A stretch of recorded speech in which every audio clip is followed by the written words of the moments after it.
Welcome to Reclaim, a podcast for women, by women, on conversations that matter. I am your host, Thais Sky, international speaker, teacher, and a certified life coach currently working to become a licensed psychotherapist in the state of California. Join me here every week as I offer thoughts and interviews on what it means to reclaim your humanness in this messy world. Hello, everybody. Thais Sky here. Welcome to Season 3 of Reclaim the Podcast. I'm really excited about Season 3. If you are a longtime listener, maybe you heard a new intro song. Just trying something different here at Reclaim the Podcast. So I hope that you like it. I think it's very, very inspirational.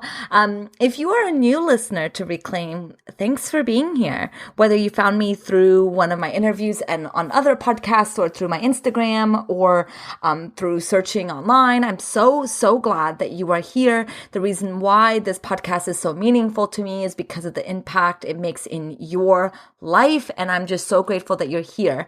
If you're not familiar with me and my work, my name is Thais. I am the host of Reclaim. I am also a life coach. I've been a life coach for about 10 years now, or soon to be 10 years.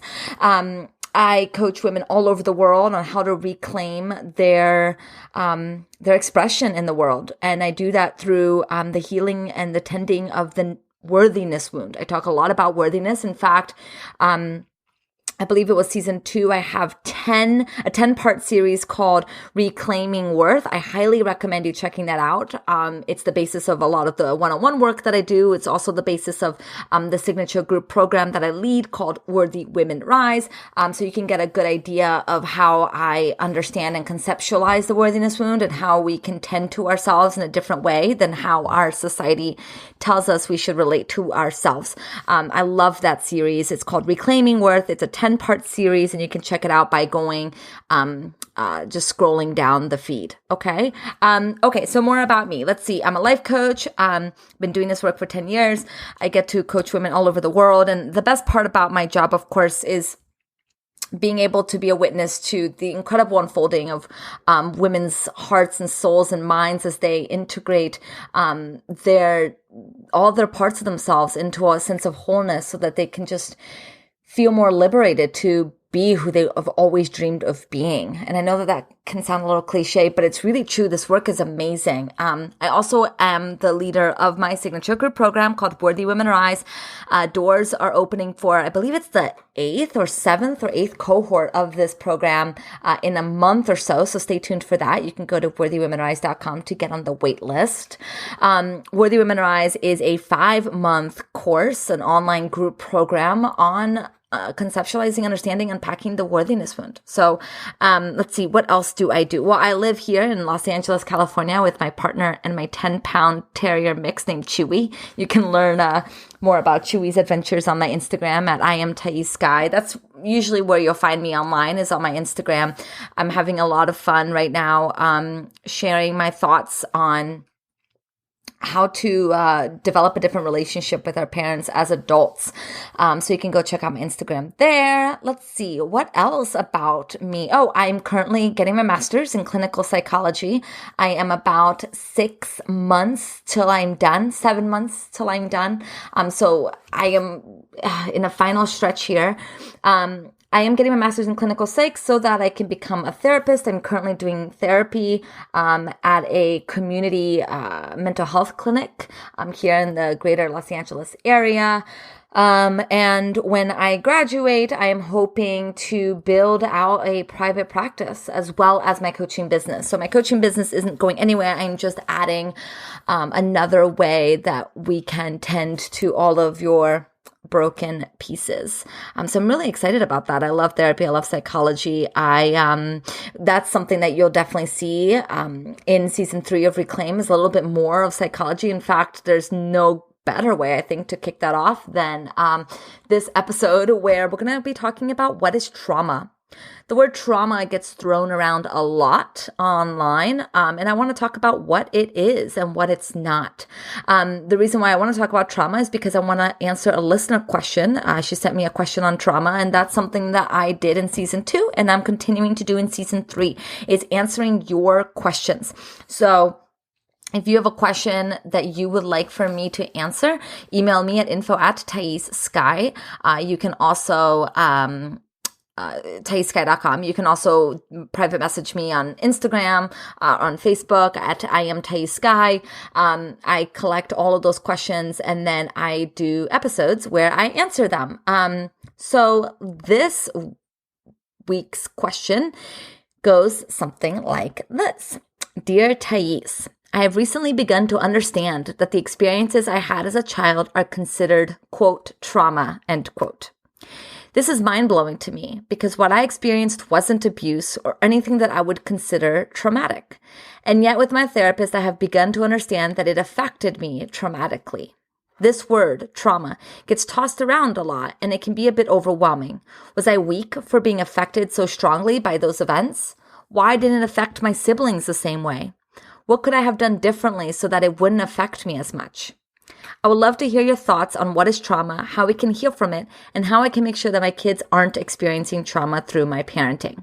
Thanks so much. I'm a longtime listener of your podcast and always appreciate your insights. Sincerely, Trauma Curious. Okay, your question is brilliant, amazing, and there's a lot to it.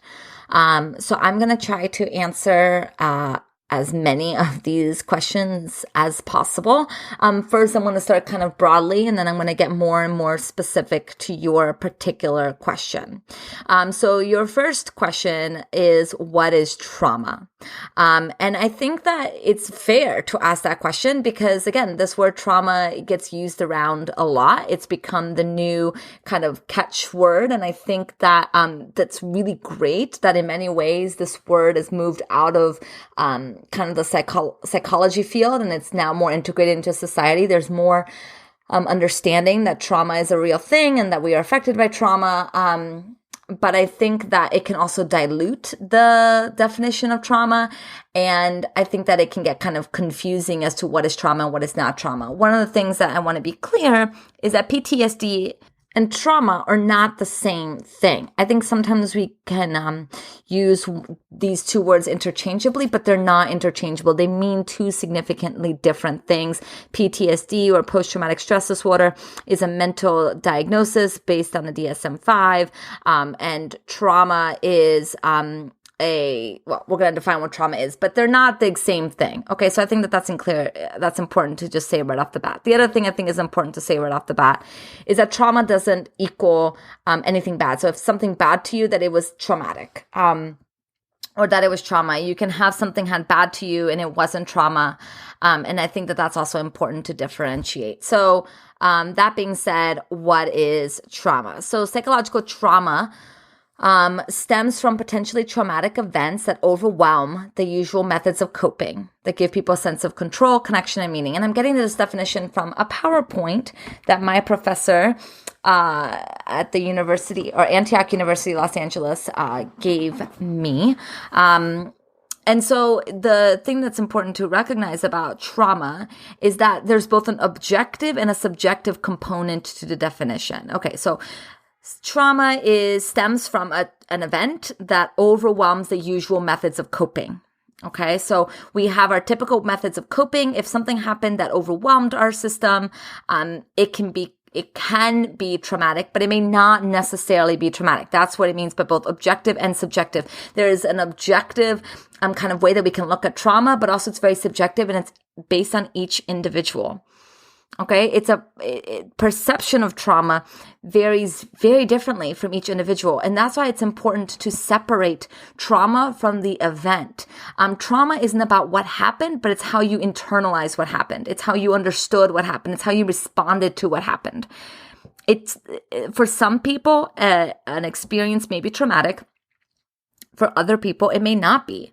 What's the difference? Well, who they are and how they understand what's happening and how their body responds to what is happening. And we'll talk about kind of some risk factors that kind of increases the likelihood of us experiencing a trauma, as well as protective factors. But it affects the whole system. It affects ourselves, our bodies, physically, emotionally, cognitively, and spiritually. So trauma affects every layer of our system. It's not just a physiological response. Okay. And so there's a lot of events that I think are more understood as events that elicits, that's stressful enough that could elicit a sense of trauma, like a threatened death, like a serious injury, like a threat to the physical and psychological integrity of self or other. These are things that like we can be like, yeah, okay, that could be traumatic. Now, whether or not it is traumatic is really based on the individual. And trauma events often, but not always, elicits responses such as intense fear, helplessness, horror, and a desire to attach. Okay. Now, one thing that's important when we're defining and exploring what is trauma is to differentiate between big T trauma and little t trauma. And I like to use big T as in like capital T trauma versus little t trauma. And I like to use this with all sorts of other words as well, like capital D depression, which is more of that diagnosable depression, versus lower D depression, which is more like that feeling of being blue. It's a way that we can kind of differentiate the magnitude of the word that we're using. So big T trauma refers to what we commonly think of as trauma, like war, natural disasters, people dying, serious injury, kind of things that were like, oh my gosh, yeah, that would be traumatic. Little t trauma refers to smaller incidences, such as getting teased or getting rejected by your first love. Little t trauma can be like experiences that wears down on an individual, like being constantly criticized or emotionally abused by our family member. So just because it's a little t trauma doesn't necessarily mean that didn't have a tremendous impact on you. It's just a measure that some people differentiate between different types of traumatic events, okay? It's important to recognize that, again, the whether or not it was traumatic, whether or not it was a trauma is really based on your response to the event, not the event itself. It's just sometimes easier to label things as big T trauma or little t trauma because I think some people have a hard time reconciling with the fact that something that happened in childhood that wasn't, let's say, sexual abuse impacted them as trauma, such as the question from Trauma Curious, right? So Trauma Curious, you are kind of unpacking the fact that what you experienced in childhood was indeed a trauma for you. And I think the reason why it took you so long to kind of understand that it was a trauma for you is that because it wasn't kind of what we would call socially kind of understood traumatic events, such as these big things like sexual abuse, physical abuse, something like that. Now, I want to share that like so much of my work with my clients is kind of unpacking that something that they experienced in childhood was in fact traumatic for them. And I think that it's hard for us to kind of reconcile with things that were traumatic when we were younger, because one of the ways that we kind of learn how to deal with overwhelming stimulus when we were a child is to minimize it, is to make it seem like it's not a big deal. It's a small thing. It doesn't mean that much. And so when we minimize something, we're basically saying that if we looked at it head on, then we wouldn't be able to deal with it.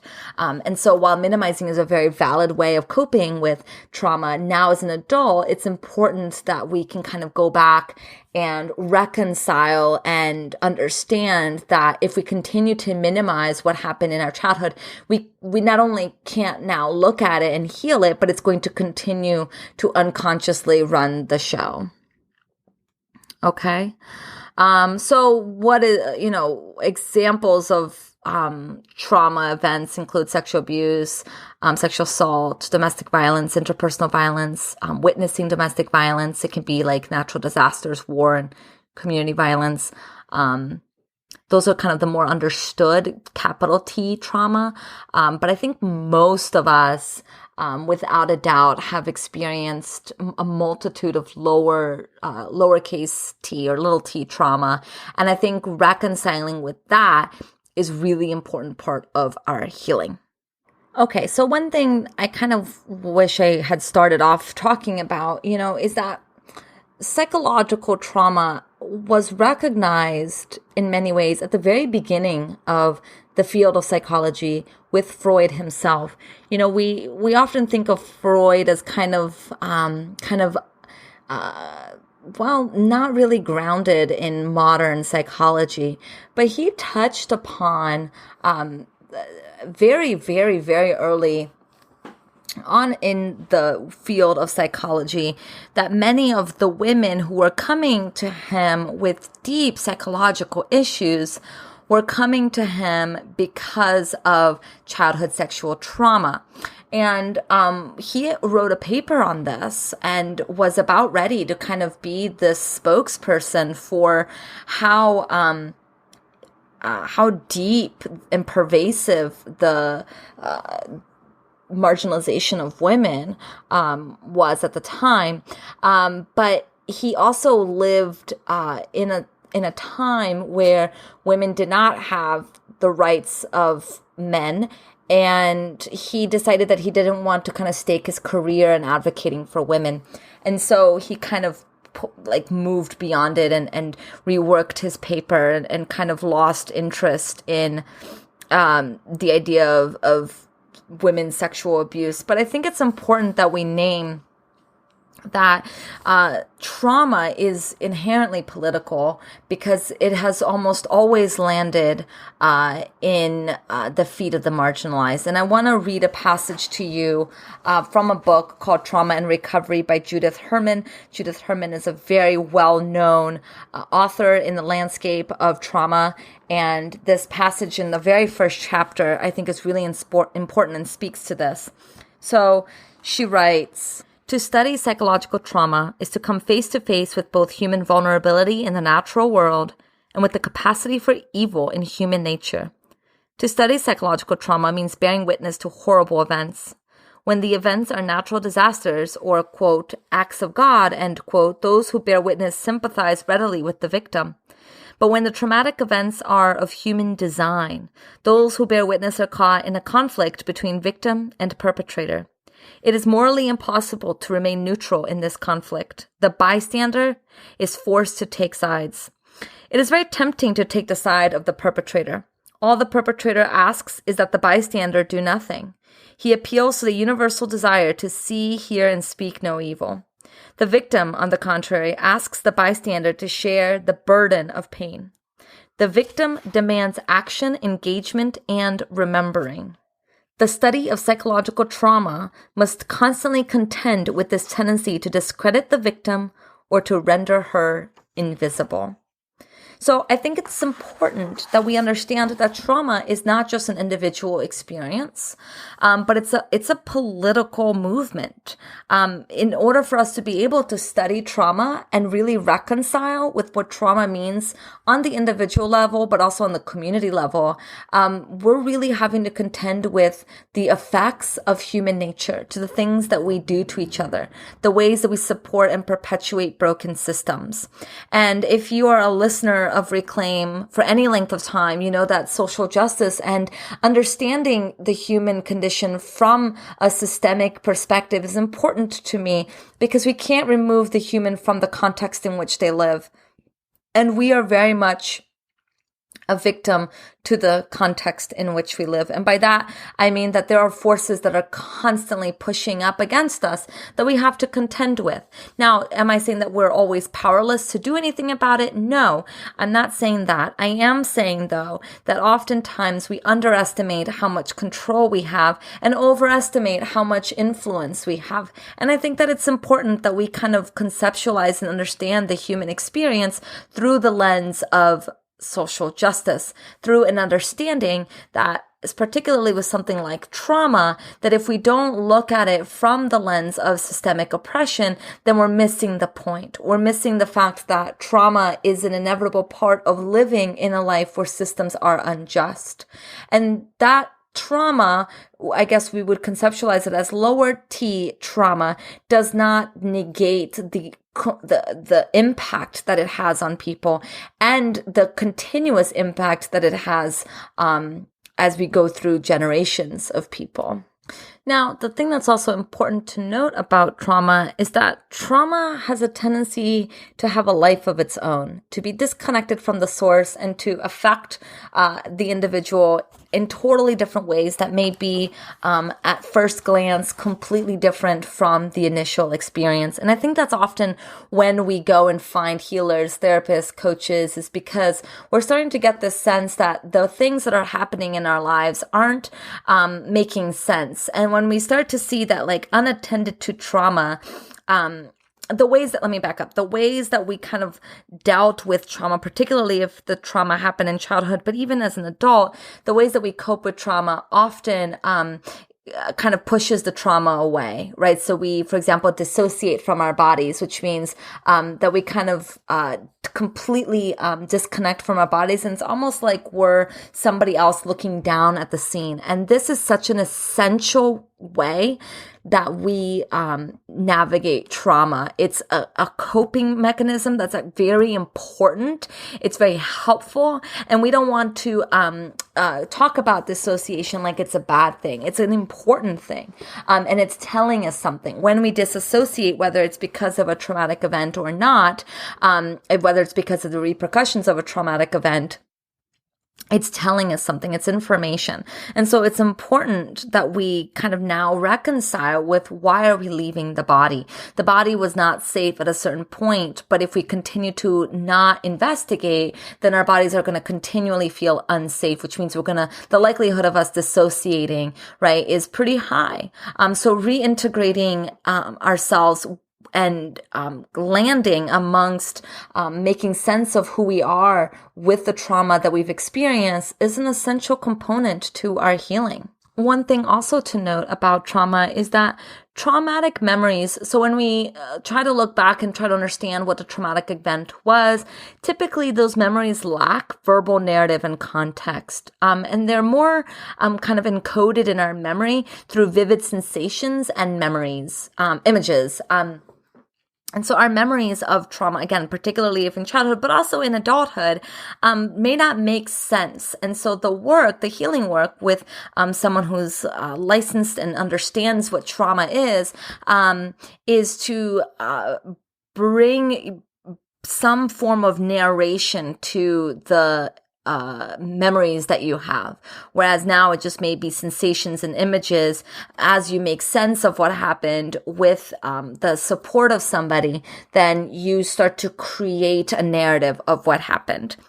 Because trauma has become such a buzzword, there's a lot of people who talk about their work being trauma-informed, or they've done work with trauma. But I want us all to really practice discernment about where we entrust our trauma with, because just because somebody has experienced trauma does not mean that they now have what it takes to hold space for your trauma and help you process your trauma, right? So experience of the event is not enough to be qualified to help somebody through their own experience. They certainly can give advice about like how to like get the right support and like what type of support you should be looking for, but this idea that just because you experience trauma, you can now become a trauma professional, I think is a little irresponsible, particularly in the coaching industry. I see this a lot, and I think it's unfortunate because it really has the capacity to hurt a lot of people and to cause a lot of damage.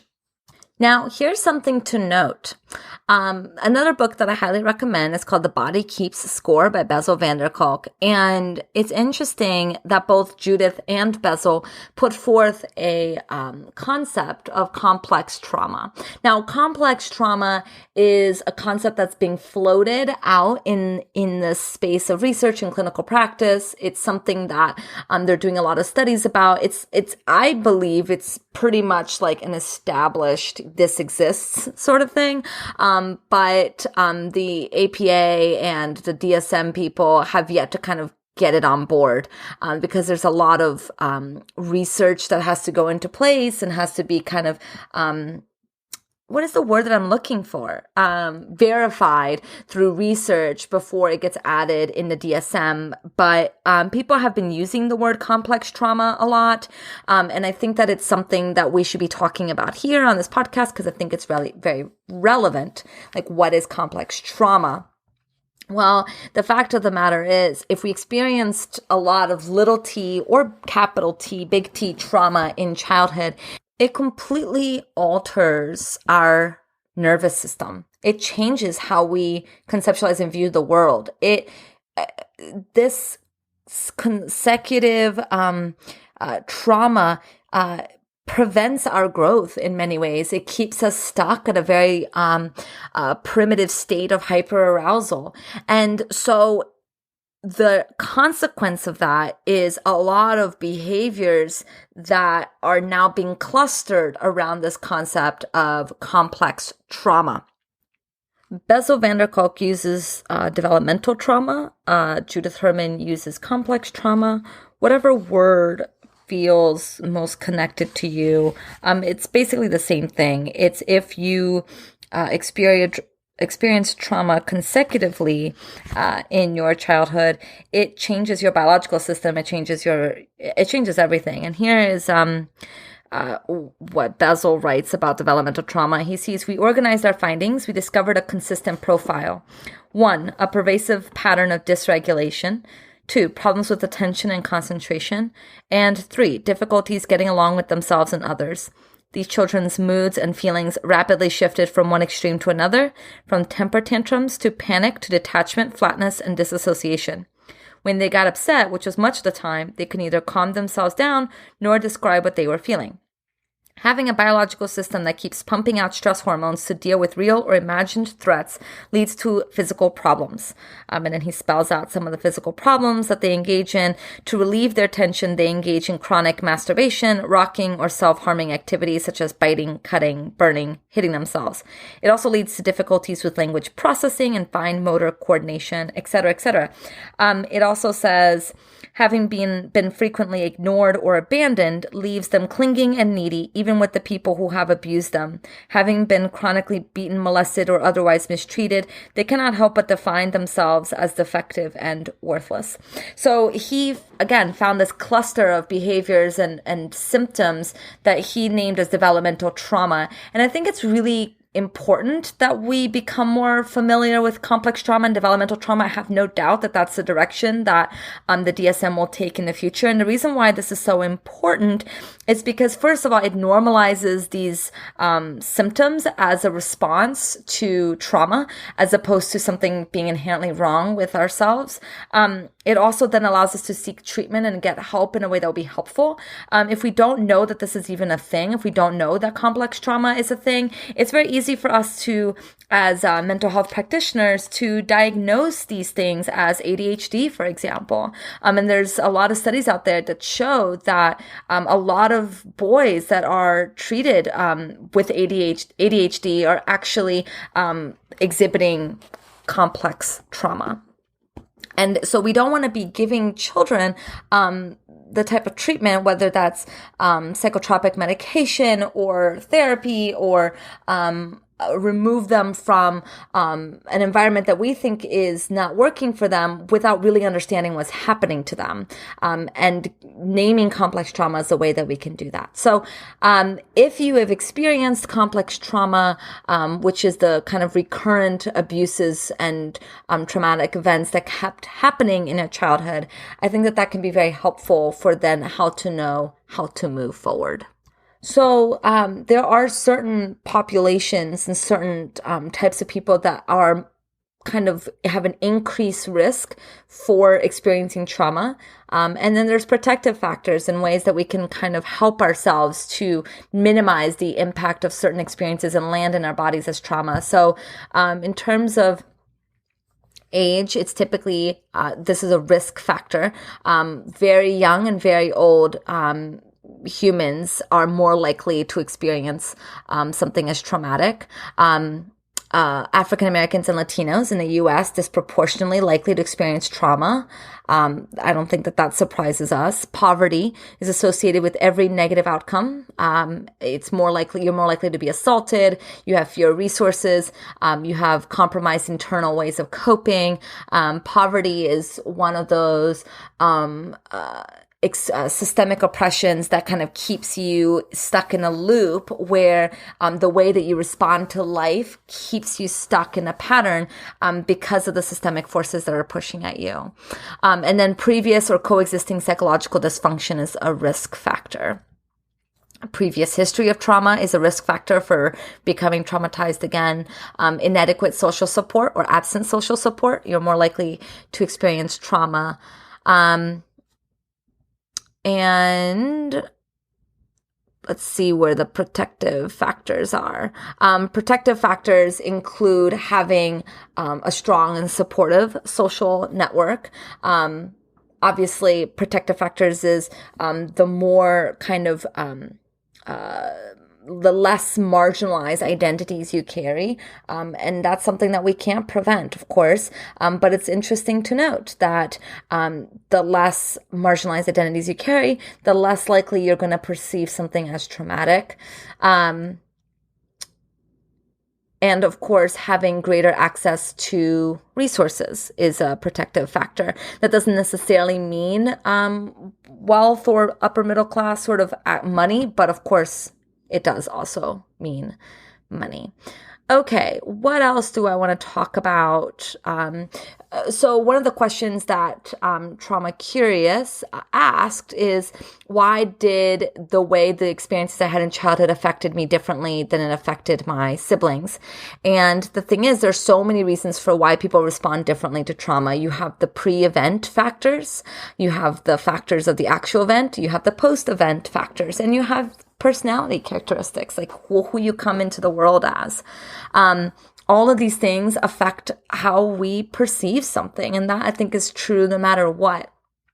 And so, of course, when it comes to trauma, even though something similar may have happened to you and your siblings, depending on who you are, depending on where you're at, depending on your relationship with the individuals that were, in that experience, these are all going to affect why you respond differently. And I know that we want to kind of see ourselves as being weak and punish ourselves for experiencing something as traumatic, because then at least now we have control, right? If we're weak, then we can strengthen ourselves, and then hopefully trauma won't happen again in the future. So I know that it's very tempting to believe that that's what's happening and that that's the truth.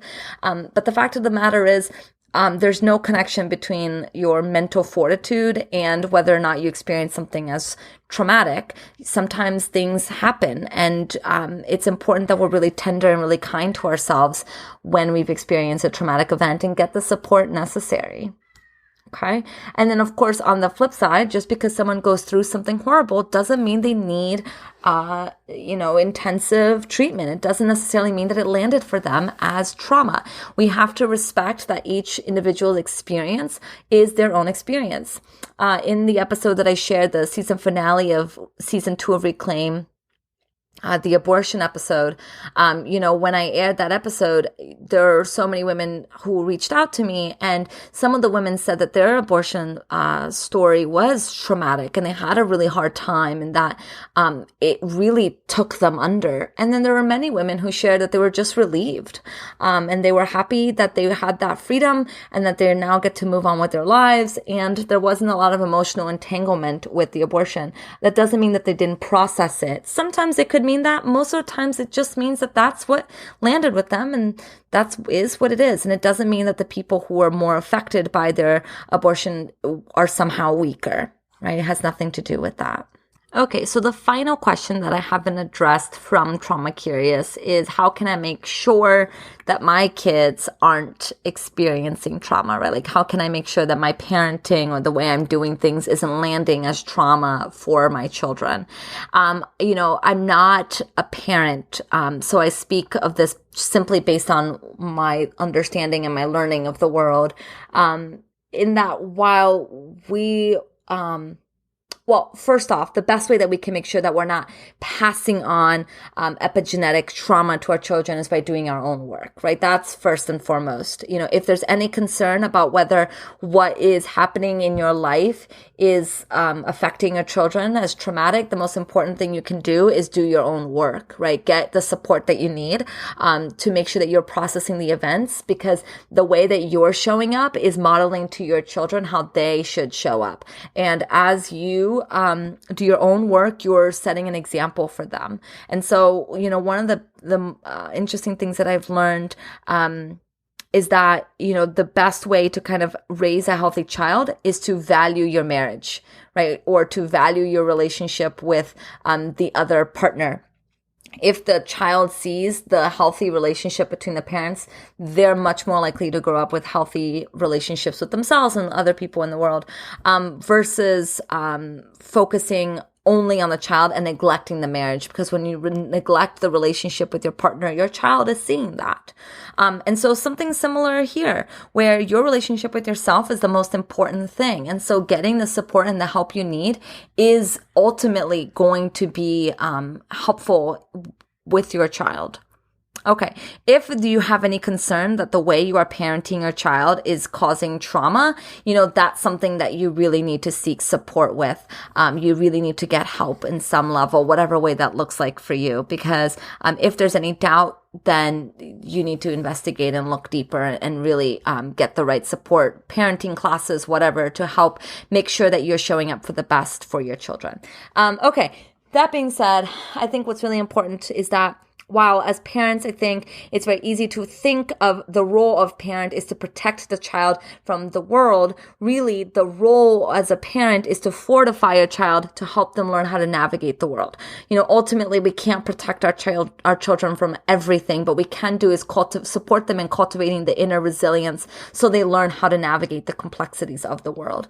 And so, trauma is in many ways a human experience. It's a part of what's going to happen.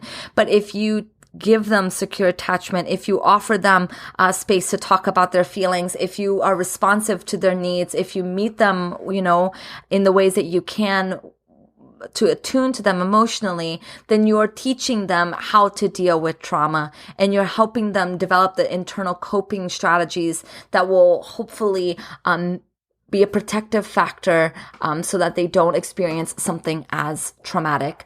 So we can't protect children from all the badness in the world, but we can certainly offer them the tools for how to navigate the badness of the world. And I think that is the most important thing that we can do. And because I'm a big proponent of getting support, if you feel like you're going through something, like if you're going through a divorce and you're worried about how that's going to affect your children, the best thing to do is get support. Go into family counseling of some sort. Go into read the books of how to have these conversations with your child. I mean, this is the thing. I think we often think that we're supposed to just inherently know how to be good parents, know how to be good spouses, know how to be good humans in the world. But the fact of the matter is, some of these things, we don't just know, we have to learn. And so it's really important that we take the time to learn. So if you are doubting whether or not something that you're experiencing, maybe you're moving to a different country, whatever, something's happening that you're afraid is going to affect your children, look stuff up, go online, go to family sessions, couple sessions, put your kids in therapy, with their consent. See if that helps them. You don't have to do this alone. We don't have to do this alone. And just because we have the societal pressure that we're not supposed to talk about our kind of inter-family problems with the outside world doesn't mean we have to listen to that. We are not supposed to know everything of how to do everything, right? And having a healthy family takes resources that are outside of what we know so far. So it's important that we seek support. Okay, I think that is all on this topic of trauma that I want to share with you all right now. If you have any other questions, of course, please email me or reach out to me at info@thaissky.com, and I'll be happy to link any resources that I have in the show notes as well. Thank you all for being here with me as we kick off season 3 of Reclaim. I'm so excited to be here with you all, and I look forward to continuing to offer amazing interviews with brilliant beings all over the world on what it means to reclaim our messy lives, what it means to, to feel good about who we are in the world so that we can really do good. I'm sending you all my love, and I'll talk to you soon. Thank you for listening to Reclaim the Podcast. This podcast represents the opinions of Thais Sky and her guests to the show. The content of this podcast are for informational and educational purposes only and is not intended to be a substitute for professional psychological, psychiatric, or medical advice, diagnosis, or treatment. Always seek the advice of your physician or other qualified mental health provider with any questions you may have regarding a medical condition or mental disorder.